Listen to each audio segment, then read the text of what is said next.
I was just finishing my afternoon shift at Clover Grill, a small cafe on the edge of town where locals came for black coffee, pancakes, and gossip. I wasn't making much, but it helped pay for nursing school and rent. That afternoon, everything changed over one plate of eggs and toast. He came in wearing an old U.S. Army windbreaker, frayed at the cuffs and stained from years of use. He moved slow, like every joint fought against him. I greeted him with a smile and led him to a corner booth. "Just coffee," he said softly. "That's all I can cover today." I looked down at his trembling hands. His fingers were bruised and thin, nails chipped, like someone who'd lived too hard and eaten too little. I nodded, but when I went to the counter, I told the cook to add a full breakfast to his order. "It's on me," I said, sliding a 20 from my apron. The cook gave a grunt of approval. I set the plate in front of the old man. "Enjoy, sir. No charge today." He stared at the food, his mouth parting slightly like he hadn't seen a warm plate in days. "You didn't have to, I know," I said. "But I wanted to." He gave a small nod, and I walked away, thinking nothing more of it. Until 5 minutes later, my manager came stomping over. "Jessica, did you just comp that man's breakfast?" I didn't even try to lie. "Yes, I did. He said he was hungry. I paid for it." The manager's face darkened. "That's not your call. We don't run a charity here. You've been warned before about going off script." I opened my mouth to defend myself, but he didn't let me speak. "You're done here," he snapped. "Turn in your apron." I froze. I thought he was bluffing. He wasn't. I stood there, apron in hand, heart pounding like it was trying to punch its way out of my chest. Around me, the cafe fell silent. A few customers turned their heads, pretending not to listen. The old man looked up from his plate, a bite of eggs trembling on his fork. "You're really firing her?" a woman at the counter asked under her breath. My manager didn't even look at her. He just pointed to the kitchen door. "Out." I untied my apron slowly and set it on the counter. My fingers were shaking, not from fear, but from disbelief. "He served this country," I said quietly. "And you can't spare one plate of food?" "That's not the point," the manager snapped. "This is a business." I turned toward the old man. "I'm sorry, sir. I didn't mean to cause a scene." He pushed himself to his feet, slow and stiff. "You didn't," he said. "They did." I walked out into the parking lot, blinking back tears, humiliated and angry. I didn't regret what I'd done. Not one bit. But as I reached my car, I turned back toward the glass windows of the cafe. The old man was still standing by the booth. Except now he had a small, dark flip phone open to his ear. And the way he stood, it was different. Straighter. Firmer. Something about it made my stomach twist. He wasn't just an old man with a jacket. He was someone else entirely. I sat in my car, engine off, staring through the windshield. The old man had finished his call and slowly sat back down. The staff returned to their routines, and my manager strutted around like a rooster, probably proud of himself. I clenched the steering wheel and debated going back in just to say one more thing. Then, I heard it. Thump. Thump. Thump. Not from inside the cafe, from the sidewalk. I turned my head and saw them. 4 men in full Marine Corps dress blues walking in formation, shoulders square, boots polished to a mirror shine, their metals catching the afternoon light. They moved with purpose, slicing through the quiet afternoon like a blade through paper. Heads turned. Phones came out. Even passing cars slowed to a crawl. They didn't break stride as they reached the cafe door. One of them, a tall man with a sergeant's stripes, pulled the handle and held the door open. The others filed in behind him without a word. I opened my door, stepping out slowly.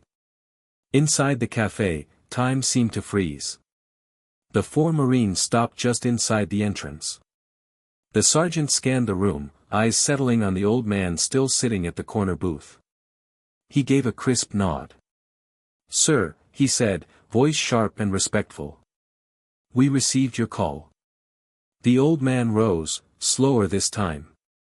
Not out of weakness, but out of something else. Like he was letting the silence speak for him. My former manager stepped forward, clearly rattled. Can I help you, gentlemen?" The sergeant turned, calmly but coldly. "No. But we're here to help her." He pointed to me.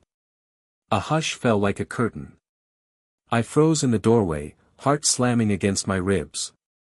Every person in the cafe had turned to look at me. My former manager looked like someone had yanked the ground out from under him. "Excuse me," he stammered. "You're here for her?" The sergeant gave a nod. "Yes, sir. For Jessica Monroe." My voice caught in my throat. "How do you know my name?" The old man stepped forward now, his posture impossibly tall, like decades of pain had vanished. He looked at me and said simply, "Because I gave it to them." The sergeant spoke again, this time for everyone to hear. This young woman showed honor and compassion. She respected a man in need without hesitation. And that man, he turned to the veteran and snapped to attention, is Colonel Harold J. Weston. Retired commander of the 3rd Battalion, 2nd Marines. Silver Star. Bronze Star. 2 tours in Iraq. 1 in Afghanistan.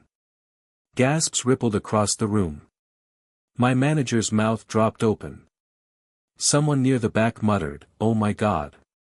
Colonel Weston turned to face the cafe. This girl didn't ask who I was. She didn't care if I had a title or a chest full of medals. She saw a hungry old man and treated him with dignity. He glanced at my former manager. And she got fired for it. The room was dead silent.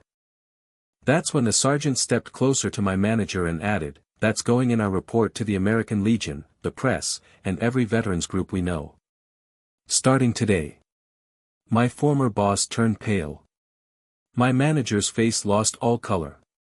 He stammered something under his breath, something about a misunderstanding and company policy, but nobody was listening anymore. The diners had turned their attention fully to the scene unfolding in front of them. Phones were still recording. Colonel Weston walked up to me and gently placed a hand on my shoulder. "You didn't know who I was. You just knew what was right. That's what matters." I tried to find the words, but I was too overwhelmed. All I could manage was a quiet, "Thank you, sir." The sergeant turned back to the manager, standing just inches away. "You don't fire people like her. You honor them. You thank them. But instead, you embarrassed her, for doing the one thing most people wouldn't." My manager tried to salvage his authority. "Look, I can rehire her." "I didn't mean, no," the colonel said, voice like steel. "She's not stepping back into this place. Not under your roof."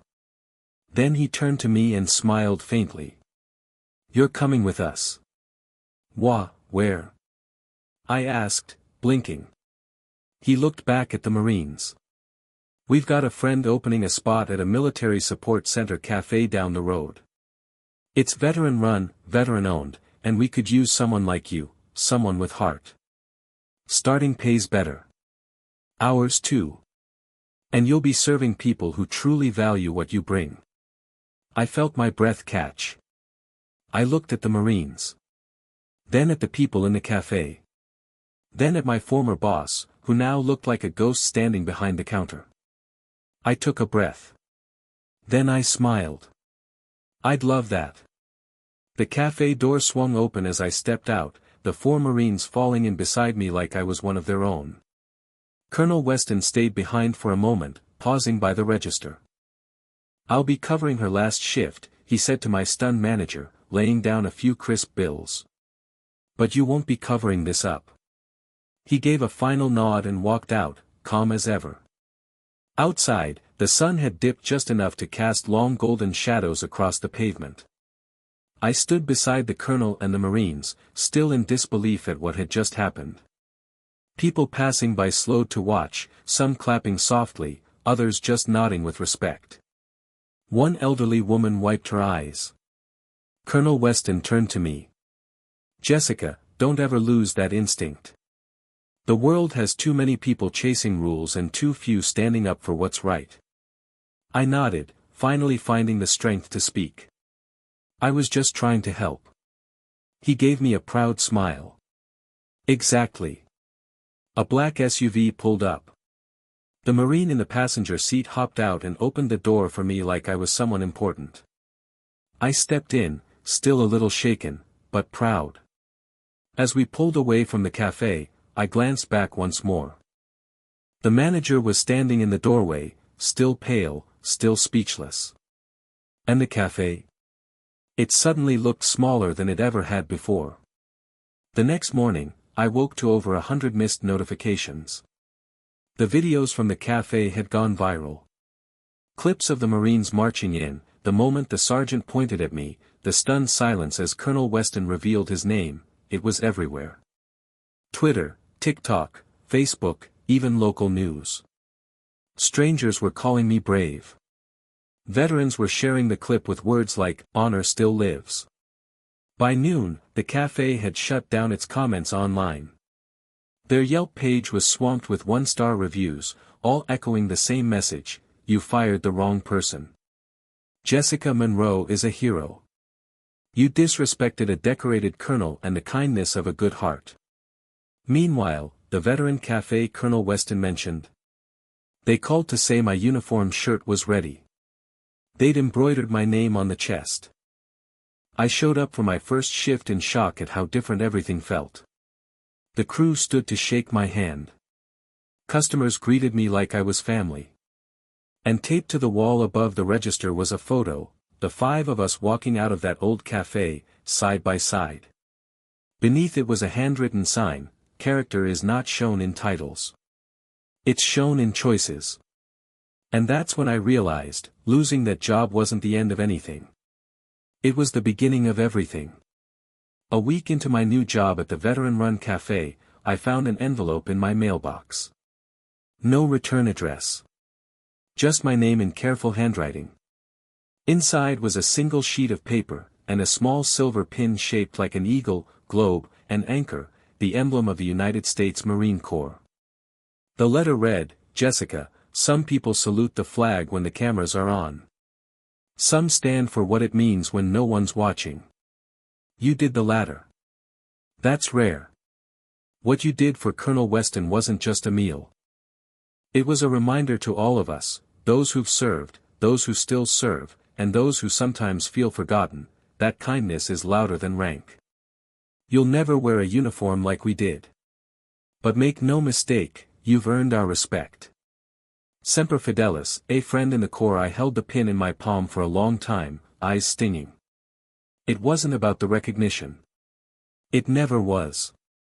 But knowing that people like that, people who had faced war, loss, and the harshest corners of the world, thought what I did mattered. It meant everything.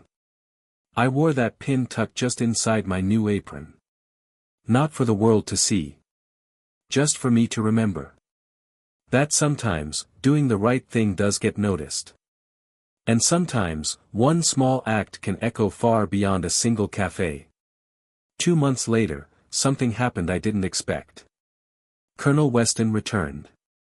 He walked in quietly, wearing the same old jacket, but with a warmth in his eyes I hadn't seen that first day. The cafe wasn't busy yet, it was early morning, and I was setting up tables. When I saw him, I smiled. "Colonel Weston," I said. "We kept your favorite seat open." He chuckled and sat at the same corner booth. "You remembered." I brought him coffee, black, no sugar, and a plate of eggs and toast, before he even ordered. "You didn't have to do that," he said, though we both smiled at the familiar line. This time, he reached into his jacket and handed me a small folder. "The Marine Corps Foundation wanted you to have this. I opened it slowly. Inside was a certificate of recognition. Official. Framed in navy and gold. Signed by a retired general and a foundation chairman.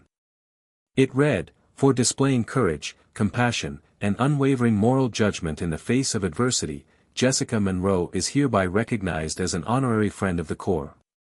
Beneath that, in recognition of civilian service that embodies the spirit of Semper Fidelis. I blinked hard. He looked at me and said quietly, "You reminded a lot of people what service looks like, even outside the uniform." I sat across from him, humbled. All I did was pay for breakfast. He gave a knowing nod. That's how most great things start. Then, for the next hour, we talked like old friends. He told me stories from his deployments, about the Marines he'd led, and the moments that had shaped him. And when he left, he saluted me. Not out of habit. But out of respect. Months passed. The viral moment faded from headlines, but not from lives. I kept working at the Veteran Café, now managing shifts, training new hires, and learning more about service, sacrifice, and what real community meant. One quiet afternoon, I received an invitation in the mail, embossed with a gold seal. It was from the Department of Veterans Affairs. "You are cordially invited to speak at the National Veterans Appreciation Ceremony in Washington, D.C. as a civilian honoree for outstanding support to the veteran community." I stared at it for a long time. Then I looked up at the cafe wall, where that same old photo still hung, the moment 4 Marines walked into a quiet diner and changed my life.